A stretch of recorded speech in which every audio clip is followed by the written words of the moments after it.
장대장TV 시청자 여러분 안녕하십니까, 장대장입니다. 이 서울 외곽으로 분류되는 이 신규 아파트들이 15억을 못 뚫고 14억대에 머물러 있는 경우가 많았습니다. 자, 그런 아파트들이 어떤 아파트들이 있고 지금 현재는 어떤 상황이 됐는지 거기에 대해서 한번 살펴보도록 하겠습니다.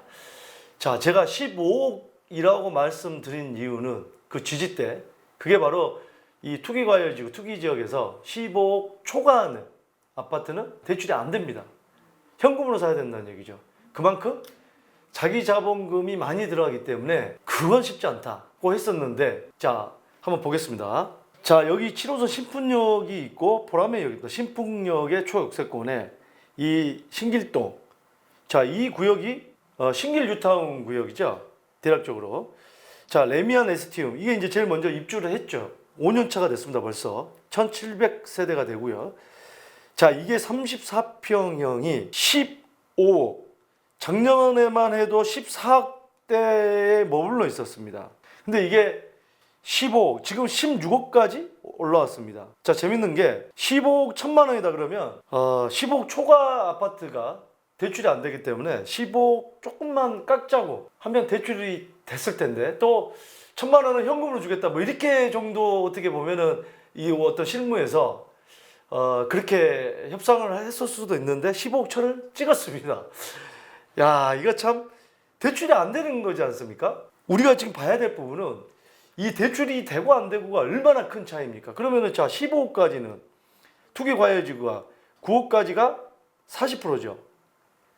9억에서 15억까지 그러면 6억입니까? 6억이 20%예요. 그러면 얼마입니까? 9, 4, 36, 3억 6천, 6, 22, 1억 2천.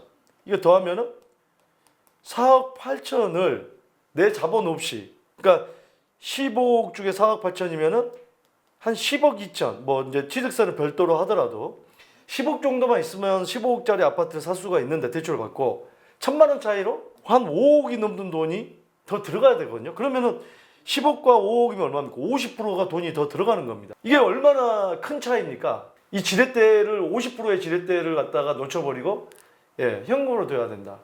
그럼에도 왜 사느냐? 작년까지만 해도 그 지렛대가 한참 14억 8천, 14억 9천, 뭐 이게 이거 쉽지 않겠다고 생각을 많은 분들이 했는데 뚫고 나갔습니다.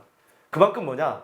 정부의 강력한 규제보다 앞으로 더 올라가겠다는 그 심리가 더 강했다는 거죠, 여러 가지로. 자, 그 다음 보겠습니다. 이 지금 신길 뉴타운 내에 바로 지금 신풍역 그 위쪽에 있는 게, 자, 힐스테이트 클레이시아. 작년 10월에 입주를 했습니다. 1500세대 되고요. 자, 보세요. 13억, 14억대가 유지가 되다가 작년까지 올해 1월에 16억 2천을 찍었습니다. 16억 2천으로 사신 분들은 인정한 거예요. 유인. 기다리다가 안 되겠다, 줄다리기 하다가. 신길 센트럴 자이 발코 옆에 있는 아파트입니다. 1000세대고요. 작년 2월에 입주를 했습니다. 만 1년 정도 넘었고요. 34평형이 작년 10월 달까지, 작년까지 15억을 못 넘었습니다. 이 15억이 그야말로 지지대가 눌러요. 뭐가 누릅니까? 너 너무 많이 올랐어. 그동안 너무 많이 올랐어. 규제가 있어. 세금 많이 내게 할 거야. 이 하중 압력을 뚫고 3월 1일 날 16억 뚫었습니다. 자, 계속해서 이 신길 뉴타운 안에 있는 다 이제 신규 아파트입니다. 신길 파크자이 640세대고요. 작년 12월에 얼마 안 됐습니다. 뜨끈뜨끈합니다. 34평형이 15억을 못 뚫고 있다가 작년 11월에 15억 500만 원입니다. 이게 뭐냐면은 이게 매도자 우위 시장이라는 게 딱 이 수치에서 나옵니다.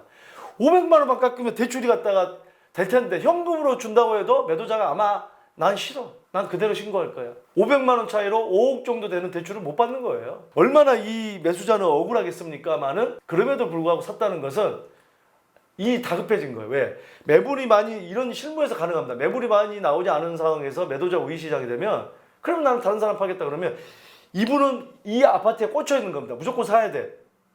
그러니까 밀당을 하다가 안 되겠다 싶어서 그냥 매도자가 원하는 쪽으로 가는 거죠. 자, 다른 동네로 한번 가보겠습니다. 바로 미아동, 미아사거리역의 대장주격인데 기름동입니다. 레미안 기름 센터피스. 자, 이게 2352세대이고요. 2019년 2월에 입주를 했습니다. 그러니까 이제 한 만 2년이 좀 넘었는데, 자, 요 아파트 올해에도 15억을 안 넘기고 14억 9,900에도 거래가 됐습니다. 이건 뭐냐? 예, 대출 좀 받게 해달라는 어떻게 보면은 절실한 매수자의 절규였습니다. 근데 이 절규가 어떻게 하죠? 처참하게 짓눌러졌습니다. 대출을 받는 게 중요하지 않아요. 나는 이 가격 아니면 안 팔겠습니다. 이 매도자 우위 시장이라는 거예요. 자, 15억까지, 15억 초과부터가 대출이 안 되겠다. 15억까지 대출 받았습니다. 올해 2월 달에는 두 건이 구제가 됐습니다. 14억 9,900과 15억. 하지만 15억 3천, 15억 5,500, 15억 600, 15억 600은 600만 원 차이로 구제가 안 됐습니다. 대출에. 이게 뭐냐? 매도자 우위 시장을 뚫고 나갔다.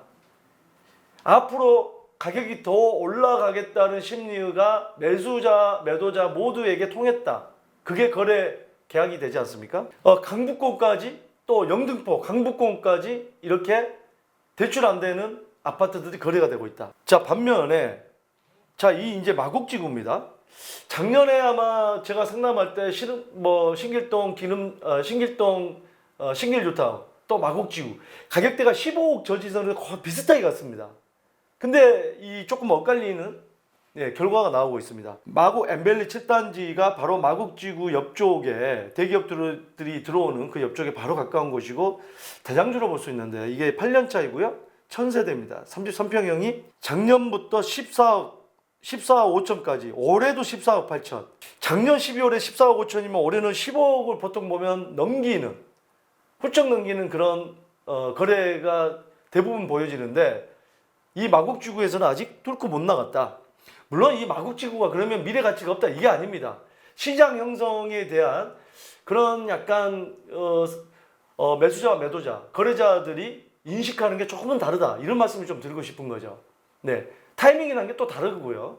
그래서 우리가 늘 여러 가지 지역에 대한 부분, 개발 호재에 대한 부분, 정책에 대한 부분, 모든 부분을 계속해서 주시해 가면서 어떤 생리를 늘 숙지할 필요가 있다. 이런 말씀을 제가 드리고 싶은 거예요. 역시나 지금 올해까지도 15억을 돌파하지 못했다. 30평대가. 자, 바로 옆에 있는 6단지도 보겠습니다. 6단지도 마찬가지입니다. 7단지, 6단지도 14억 5천까지 거래되고요. 예, 15억은 뚫리지 않았습니다. 예. 아직 마곡지구는 15억의 지지대가 아주 그 천정이 강한 것 같습니다. 예, 뚫지 못하고 있어요.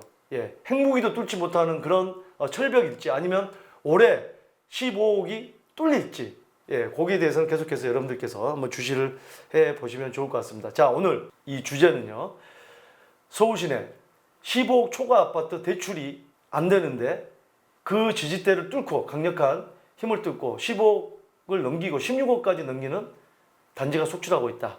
아직까지 매도 우위 시장이 계속해서 유지가 되고 있다.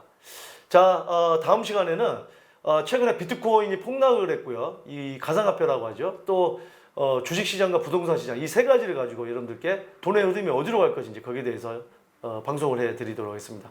자, 이렇게 복잡합니다. 이 경제라는 게 단순한 게 아니에요. 이 모든 것을 꾸준히 주시를 해야지만이 여러분들께서 여러 가지 결정을 하실 때 그나마 고민을 덜하고 결정할 수 있다는 그런 말씀을 드리고 싶습니다.